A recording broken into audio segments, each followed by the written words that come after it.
SMG Word Daily with Father Jason. We are on the 48th SMG Word for Easter. Tayo po ay malapit na magtapos sa ating 50 araw na paglalakbay mula pagkabuhay patungong Pentecostes. Sa araw na ito, pagnilayan natin ng salitang Griego na poimaino. Galing po ito sa pakikipag-usap ni Jesus kay Simon Pedro sa John chapter 21. Poimaino, ang ibig sabihin ay to shepherd or to tend. Sabi ng Panginoon kay Pedro, 3 ulit siyang tinanong, "Do you love me?" At sinabi sa kanyang utos, "Feed my lambs, tend my sheep." Poimaino, tend my sheep, feed my sheep. Sa kabila ng kahinaan ni Pedro, sa kabila ng kanyang pagkakamali, 3 ulit na kanyang tinalikuran si Jesus, na sa kabila ng kanyang kahinaan, pinili pa rin siya ni Jesus.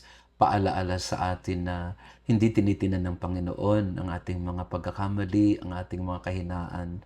Oo, tanggapin natin na hindi tayo perpekto. Pero hindi ibig sabihin noon na mananatili na lang tayo sa ating pagkakamali, nakalugmok sa ating kalungkutan sapagkat hindi tayo naging mabuting tao o naging tapat sa Panginoon.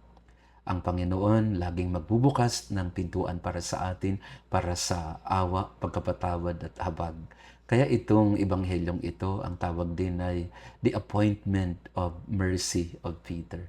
Peter has an appointment with mercy at kanyang naramdaman ang pag-ibig ng Diyos sa kanya.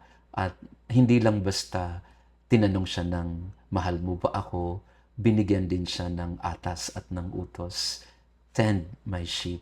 Pangalagaan mo ang aking tupa, poimaino. Sa ating buhay, mga kapatid, wag lang laging nakalugmok sa ating mga pagkukulang at pagkakamali. Wag lang tumitingin sa nakaraan.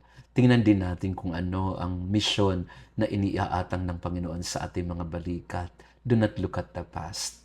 Look at what is before you. The Lord asking you, kung mahal mo ako, pakainin mo ang aking mga tupa. Ibig sabihin noon, wag mo na masyadong tingnan na ikaw ay nagkamali. Tingnan mo na lang kung paano ka makakabangon at paano ka makakapaglingkod sa kapwa.